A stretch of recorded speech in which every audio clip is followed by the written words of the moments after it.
Bonjour mes élèves donc de Terminal TISEG, j'espère que vous allez tous bien et puis que vous arrivez à que ce soit pas trop pénible le confinement pour vous.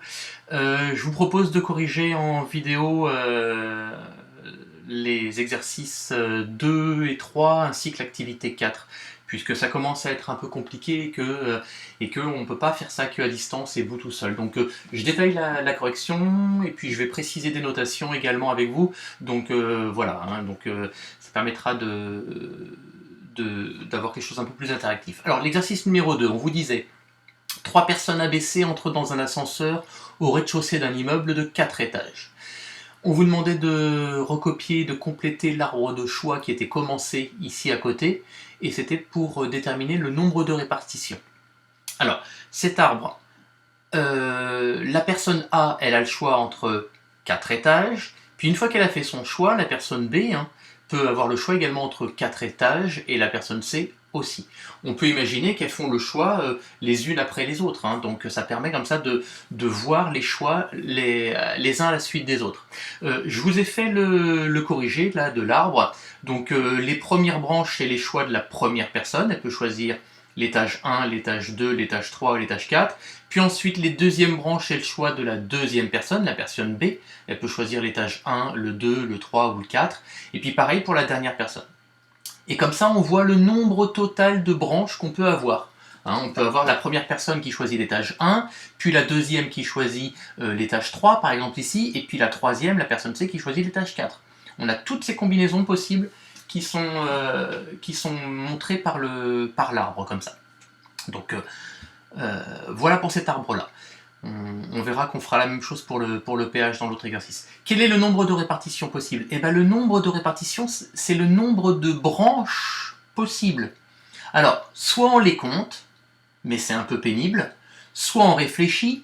On a eu 3 générations de branches. J'ai tracé cette première génération de branches pour la première personne, la personne A, une deuxième génération de branches pour la deuxième personne, puis une troisième génération. Et à chaque fois, il y avait 4 branches. Donc j'ai fait il y a 4 choix pour la première personne, 4 choix pour la deuxième, et encore 4 choix pour la troisième. Ce qui fait 4 fois 4 fois 4, 64 possibilités.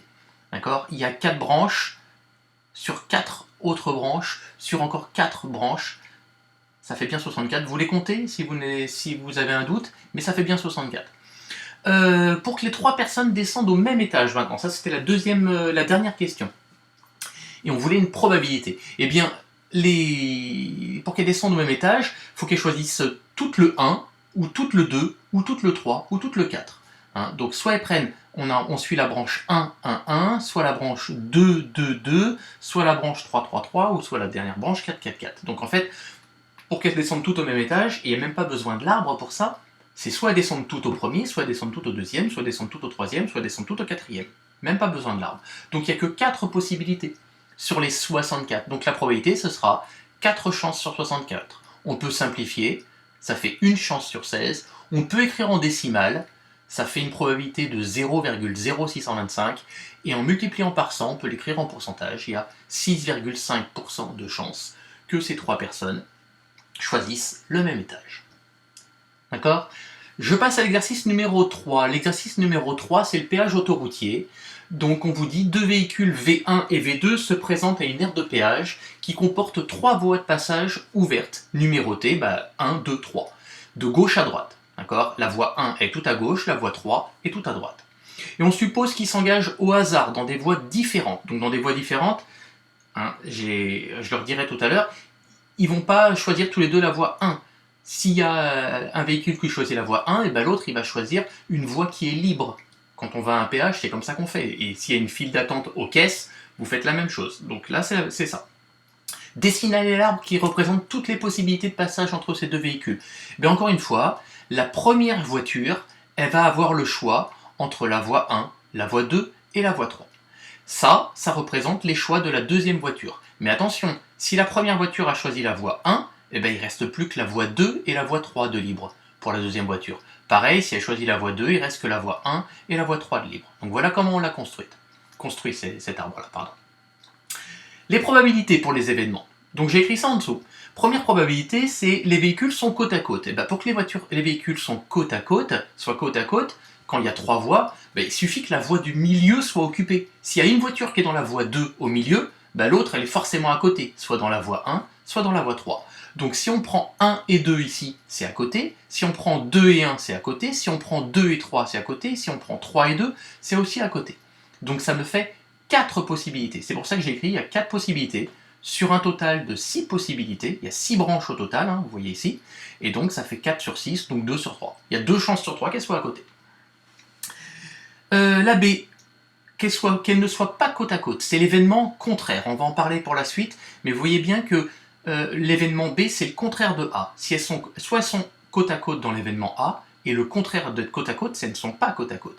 Et s'il y a 4 chances sur 6 qu'elles soient côte à côte, ben évidemment, il y a 2 chances sur 6 qu'elles ne le soient pas. Parce que soit on est dans les 4 possibilités où elles sont côte à côte, soit on est dans les 2 autres possibilités où elles ne sont pas côte à côte. En fait, quand elles ne sont pas côte à côte, c'est voie 1, voie 3, ou voie 3, voie 1. D'accord, suivant l'ordre des voitures. Donc il y a 2 chances sur 6, soit une chance sur 3. Ensuite, la voie 3 reste libre. Eh bien, on va compter. La voie 3 reste libre, c'est la voie qui n'est pas choisie par des conducteurs. Donc la voie 3 reste libre. Il y en a une, il y en a que 2. Pourquoi j'ai mis autre chose? Oui, il n'y a que 2 possibilités. Non, j'ai pas fait d'erreur. J'avais dit autre chose. Donc il y a 2 possibilités. Soit on est dans la voie 1 et la voie 2, et soit on est dans la voie 2 et la voie 1. Donc ici, donc ça fait que 2 chances sur 6, également une chance sur 3. Le véhicule 1 passe à gauche du véhicule 2. À gauche, ça veut dire qu'on est sur un numéro de voie plus petit. J'ai mis les voies de gauche sont les voies avec les numéros plus petits. Donc pour que le véhicule 1 passe à gauche du véhicule 2, il faut donc que la première voie choisie ait un numéro plus petit que la deuxième voie. Donc il y a quoi comme possibilité d'après l'arbre? Si le premier véhicule il choisit la voie 1, ben l'autre il sera obligé de prendre la voie 2 et la voie 3. Donc le véhicule 1 il sera bien à gauche. Si le véhicule 1 choisit la voie 2, ben, la seule possibilité pour que le véhicule 1 soit à gauche, il faut que le véhicule 2 choisisse la voie 3. Et puis si le véhicule 1 il se met tout à droite, ben, ça ne sera pas possible qu'il y ait d'autres voitures à sa droite, hein, qu'il soit à gauche. Donc en fait, il n'y a que véhicule 1 sur la voie 1, véhicule 2 sur la voie 2, donc 1, 1, 1, 2, donc on a 1, 2, pardon. Ce choix-là, on choisit la voie 1 et la voie 2, on choisit la voie 1 puis la voie 3, et on choisit la voie 2 puis la voie 3. Et dans tous ces cas-là, ben la première voiture, elle est bien à gauche de la deuxième voiture. Et ça fait que 3 possibilités sur 6, donc une chance sur 2. Donc voilà pour cet exercice 3. D'accord ? Je passe à la suite. Donc à la suite, c'était les probabilités sur un ensemble fini. Et on va parler un petit peu de ça. Ouais, les grincements, c'est mon siège qui fait un petit peu de bruit, mais c'est pas très grave. Je vais essayer de pas bouger. Pour la suite. Donc, je vous ai préparé le corrigé. On vous demandait, dans un groupe de 80 élèves de seconde, un professeur de PS a noté que le tennis est pratiqué par 34 élèves. Le volleyball est pratiqué par 25 élèves, et il y a 12 élèves qui pratiquent le volley et le tennis. J'ai fait un petit schéma. Cet ensemble-là, ça représente l'ensemble de la classe. Et puis celui-ci, ça représente l'ensemble des volleyeurs. Il y en a 25. Cet ensemble-là, ça représente l'ensemble de ceux qui font du tennis. Il y en a 34. Et puis l'intersection entre les deux ensembles, ici, ça représente ceux qui font du volley et du tennis. Et on nous dit qu'il y en a 12. Donc on vous dit, pour chacun des 8 événements suivants, colorier la partie du diagramme correspondant puis attribuer les probabilités. Alors je vais le faire ici. Donc ici, choisir l'événement A, c'est choisir un élève qui pratique le volley. Et ben, le groupe volley, c'est celui-ci. D'accord? Donc le groupe volley, c'est celui-ci. Et des élèves qui en font le volley, il y en a 25. D'accord? C'est ici. Donc il y en a 25 sur un total de 80 élèves. La probabilité de choisir un élève qui pratique du volley, c'est j'ai 25 chances sur 80 de choisir un élève qui pratique le volley dans cette classe. Si je simplifie, parce qu'on peut diviser par 5, hein, 25 c'est dans la table des 5, 80 aussi, bah, Ça fait 5 chances sur 16, c'est pour ça que vous aviez cette étiquette 5 sur 16. Donc il fallait penser à simplifier vos fractions. Choisir maintenant un élève qui pratique le tennis. Ben, le tennis, c'est cet ensemble-là, c'est ce qu'on avait dit ici. Donc c'est pour ça que j'ai colorié cet ensemble-là. Et vous avez 34 élèves qui pratiquent le tennis sur 80, soit, je peux diviser par 2 pour simplifier, 17 sur 40. Choisir un élève qui ne pratique pas le tennis. D'ailleurs, si vous regardez, c'est le contraire encore. Et d'ailleurs, l'événement, il ne s'appelle pas événement C, il a un nom particulier, il s'appelle B avec un trait au-dessus. On dit que c'est l'événement B bar. D'accord? Il y a une barre au-dessus, on dit que c'est l'événement B bar. Et ça veut dire que c'est l'événement contraire. On voit bien que c'est le contraire, parce que choisir un élève qui pratique le tennis, c'est exactement le contraire que choisir un élève qui ne pratique pas le tennis. On ne peut pas avoir les deux en même temps. Soit on a un élève qui pratique le tennis, soit on a un élève qui ne pratique pas le tennis. Donc c'est le contraire l'un de l'autre. Et regardez bien sur le graphique, en fait, j'ai colorié tout l'extérieur. Donc tout ce qui était en blanc dans l'événement B, ça devient gris, et tout ce qui était gris devient blanc. Donc en fait, j'ai choisi tous les élèves qui ne sont pas dans l'ensemble tennis. Et ceux qui ne sont pas dans l'ensemble tennis, j'en ai combien? J'en ai 46, puisque si j'en ai 34 qui font du tennis, ben, tout le reste, les 46 autres, ne font pas de tennis. Donc j'ai 46 sur 80. J'ai simplifié, ça fait 23 sur 40. Donc ça c'est important. Première chose qu'on voit, première notation, le B bar, c'est l'événement contraire de l'événement B. Donc l'événement B, c'était un élève qui pratique le tennis. L'événement B bar, c'est un élève qui ne pratique pas le tennis. C'est son contraire. La suite. Encore une notation. Ici avec un petit pont. Et bien ce petit pont, il correspond à l'intersection.